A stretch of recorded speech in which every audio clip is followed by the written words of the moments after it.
Hi friends. तो आज हम लोग क्लास 10 की प्रमेय 6.6 देखने वाले हैं इस वीडियो लेक्चर में। ये एग्ज़ाम के व्यू से भी बहुत इम्पोर्टेंट थ्योरम है, प्रमेय है। प्रमेय 6.6 के अकॉर्डिंग हम लोग को क्या है सो देखते हैं। आइए इस वीडियो लेक्चर में कह रहा है कि दो समरूप त्रिभुजों के क्षेत्रफलों का अनुपात इनकी संगत भुजाओं के अनुपात के वर्ग के बराबर होता है। इट मीन्स कि क्या होगा, दो समरूप त्रिभुज अगर हम लोग को दिया जाए, मान लेते हैं कि ए बी सी और पी क्यू आर, ये दो समरूप त्रिभुज है। तो बोल रहा है कि इसका इनकी संगत भुजाओं के अनुपात के वर्ग के बराबर होता है। क्या? तो इनका जो क्षेत्रफल होता है, दोनों त्रिभुज का क्षेत्रफल का जो अनुपात होता है इनकी संगत भुजाओं के अनुपात के वर्ग के बराबर होता है। इट मीन्स कि इसको आपको समझाता हूँ मैं। देखिए क्या है गिवन। गिवन क्या है कि दो समरूप त्रिभुज, यानी कि दोनों त्रिभुज है समरूप दिया हुआ है। यानी कि कह सकते हैं कि त्रिभुज ए बी सी समरूप है त्रिभुज पी क्यू आर। ये दोनों त्रिभुज समरूप हैं, हमने समरूप दिखा दिया। तो चूंकि हम जानते हैं कि जब समरूप है तो हम लोग CP/CT यहाँ पे रूल फॉलो करा सकते हैं।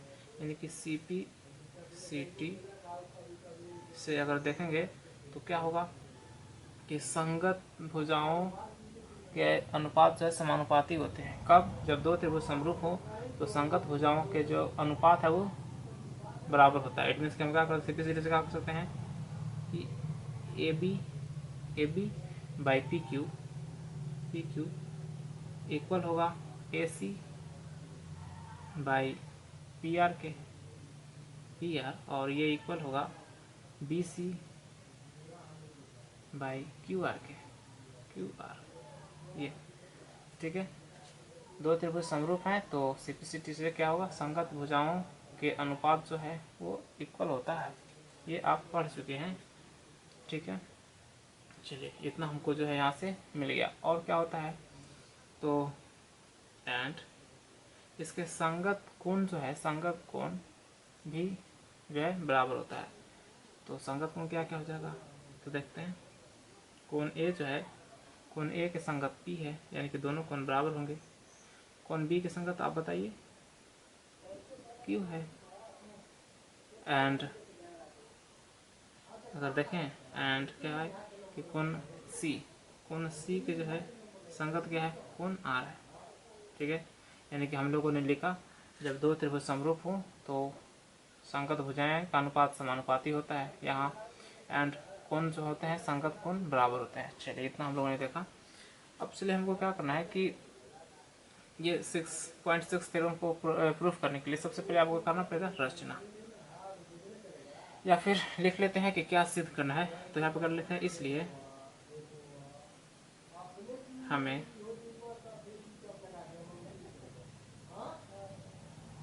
सिद्ध करना है कि क्या है, सिद्ध करना है कि एरिया इसका बटा एरिया इसका, यानी कि एरिया ऑफ त्रिभुज ABC बटा एरिया ऑफ त्रिभुज PQR, ये दोनों का क्षेत्रफल का जो अनुपात होगा उस संगत भुजाओं के वर्ग के, यानी कि AB बटा PQ के वर्ग के बराबर होता है, ऐसा होता है। या फिर कोई भी संगत भुजाएं AC बटा PR, इसके भी वर्ग के बराबर होता है, ठीक है। या फिर एक और दिखाएं तो हम यहाँ पे कर सकते हैं कि BC बटा QR इसके वर्ग के बराबर होता है, ठीक है। यही प्रूफ करना है आपको। तो चलिए, इसको करने के लिए सबसे पहले आपको करना पड़ेगा रचना क्या करना है वो देखिए। थोड़ा सा आपको करना क्या है कि लंब डालना है। BC पर लंब डाल दिया हमने, यहाँ भी QR पर लंब डाल दिया, ठीक है। ये सपोज दैट मेरा M हो गया और ये N हो गया। यानी कि रचना क्या करना था कि AM ए एम लंब डालना था BC पर, ठीक है, और PN लंब खींचना था QR पर, ठीक है। इतना रचना हो गया, खींचा, ठीक है। अब जब आपने खींचा तो अब जो आपको क्या करना है कि इस त्रिभुज और ये त्रिभुज और ये त्रिभुज जो देख रहे हैं ABM और PQN को समरूप कर देना है, ठीक है। उसके बाद आपको जो है रीजन क्लियर हो जाएगा कि हम लोग जो है कैसे इसका फाइंड कर सकते हैं। तो चलिए दोनों त्रिभुज को सब फर्स्ट ऑफ ऑल क्या करना पड़ेगा, हमको समरूप कर देना होगा, ठीक है। तो चलिए देखते हैं। प्रमाण त्रिभुज ABM और त्रिभुज PQN में अगर देखेंगे तो क्या मिलेगा आपको,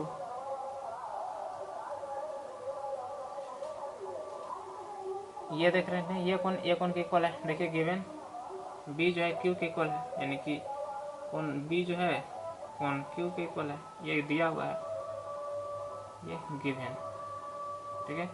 और ये 90 डिग्री है, ये भी 90 डिग्री, यानी कि कोण M बराबर कोण N, क्योंकि प्रत्येक 90 डिग्री का कोण है, ठीक है, ऐसा। तो यहाँ पे हम जो है क्लियर हो गया, क्या क्लियर हो गया कि त्रिभुज, इसलिए ए समरूपता नियम से, ए समरूपता नियम से क्या हो गया, त्रिभुज ABM समरूप हो गया त्रिभुज किसके, PQN के, ठीक है। अब यहाँ पे जब समरूप हो गया तो संगत हो जाए, समानुपाती होंगे, तो CPCT से क्या हो जाएगा कि AB बाई PQ इक्वल हो जाएगा AM बाई PN से, ठीक है, हो गया। और चाहे तो लिख सकते हैं यहाँ भी, ये भी कि BM बटा QN भी हो जाएगा, लेकिन हमको जो है उतना से मतलब नहीं है, ठीक है। ये इसको मान लीजिए, इसको नामकरण हो जाएगा, इसका फर्स्ट कर दिए, ठीक है, फर्स्ट। अब यहाँ पे हम लोग क्या करना है, सिद्ध क्या करना है, देखिए सिद्ध करना है ये, तो हम लोग इसको अब लिख लेंगे, देखिएगा नाउ, क्योंकि करना क्या है, एरिया ऑफ त्रिभुज ABC, एरिया ऑफ त्रिभुज क्या करना है, ABC और फिर क्या करना है, ए है, फिर निकाल हमको एरिया ऑफ त्रिभुज PQN, ठीक है, यही निकालना है। तो क्या हो जाएगा इसका, इस त्रिभुज का एरिया निकालने के लिए क्या करना, 1/2 इंटू आधार गुने ऊंचाई, आधार क्या है इसका BC है, तो BC गुने ऊंचाई क्या है AM, ठीक है। थोड़ा सा कंसंट्रेशन को हाई करके आपको एक समझने का प्रयास करना है चीज़ें को। फिर इसका एरिया निकालेंगे कैसे, तो 1/2 गुने आधार, आधार क्या है QR गुने ऊंचाई क्या है वही PN, क्योंकि किसी त्रिभुज के जो है एरिया जो है होता है 1/2 इंटू आधार गुने ऊंचाई, तो आधार यहाँ पे ये है, और ऊंचाई मतलब क्या, जो लंब हो वही ऊंचाई होता है, शीर्ष लंब होता है, तो शीर्ष लंब है ही। चलिए यहाँ से 1/2 इंटू कट गया, इट मीन्स कि क्या मिला यहाँ पे, एरिया ऑफ त्रिभुज ABC बाई एरिया ऑफ त्रिभुज PQN बराबर क्या मिला, BC बटा QR गुना AM बटा PN, ठीक है, ये मिला। अब यहाँ पे जो है हम लोग क्या कर लेंगे कि हम देख रहे हैं कि AM बटा PN जो है ये अब आप कर सकते हैं इसको, अब यहाँ पे इसको रिप्लेस करा देना होगा, यानी कि AM बटा PN जो है AM बटा PN, यहाँ AM बटा PN ये जो है इसके इक्वल AB बटा PQ के इक्वल है, ठीक है, AB बटा PQ के इक्वल है।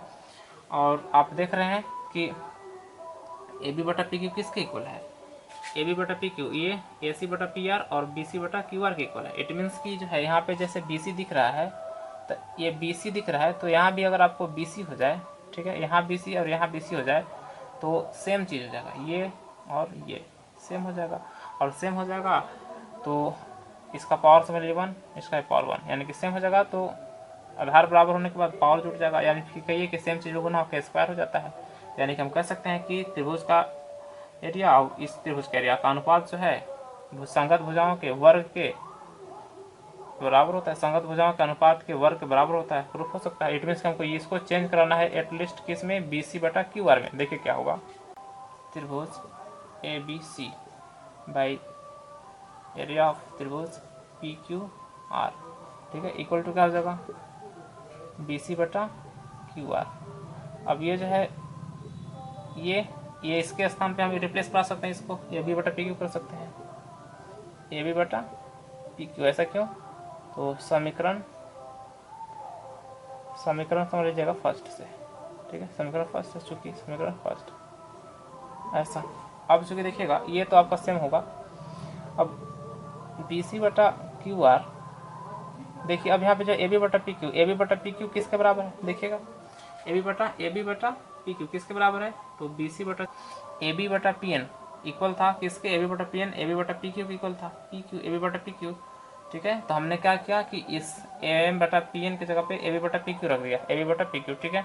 अब AB/PQ किसके इक्वल था, तो AB/PQ देख लेना, AB/PQ किसके इक्वल है, तो देखिए ये दोनों के इक्वल है। इट मीन्स कि हमको क्या चाहिए, ये वाला चाहिए, BC/QR लिखना होगा यहाँ पे, तो BC/QR, तो यहाँ पे लिखते हैं BC/QR। क्लियर हो गया। अब यहाँ पे देखिए कि ये तो सेम इधर रहेगा, लेकिन यहाँ पे क्या हो जाएगा, तो BC का हो जाएगा, BC/QR का होल स्क्वायर हो जाएगा, कोई दिक्कत थोड़ी है। अब यहाँ पे कर सकते हैं कि इसी प्रकार क्या कर सकते हैं हम कि एरिया ऑफ त्रिभुज ABC बटा एरिया ऑफ त्रिभुज PQR किसके इक्वल, क्योंकि BC/QR सब के इक्वल है ना, BC/QR, इसके भी इक्वल, इसके भी इक्वल। इट मीन्स कि जो है इसको हम क्या लिख सकते हैं, इसी प्रकार जो है सब चाहे तो सब जो है इक्वल हो सकता है। इट मीन्स कि ऐसा इसमें सब पुट करके देख सकते हैं। अब क्योंकि यहाँ पे देखिएगा BC/QR इसके जगह पे ये भी रख सकते हैं, ये भी रख सकते हैं, क्योंकि यहाँ पे जो है सब इक्वल है कि नहीं। तो आप क्या कर सकते हैं यहाँ कि इसी प्रकार कर सकते हैं कि AB/PQ इसके इक्वल के भी बराबर है, और फिर क्या लिख सकते हैं, AC/PR के भी बराबर है, ठीक है। और क्या कर सकते हैं, तो ये जो है BC/QR के भी बराबर है ही, ठीक है। तो हम लोगों ने प्रूफ कर दिया, ठीक है। तो बहुत ही सिंपल था ये, ऐसा कोई थ्योरम इम्पोर्टेंट तो था लेकिन टिपिकल नहीं था, डिफ़िकल्ट नहीं था। तो फ्रेंड्स आई होप आपको ये थ्योरम समझ में आया होगा। यदि आप फर्स्ट टाइम में नहीं समझे हों तो इसको रिपीट कर सकते हैं और समझने का प्रयास कर सकते हैं। बहुत ईजी है, चीज़ों को बस समझना होगा कि कैसे कैसे इसको जो है किया जा रहा है, स्टेप बाय स्टेप फॉलो करना होगा। तो चलिए friends, take care, practice and have fun, bye bye.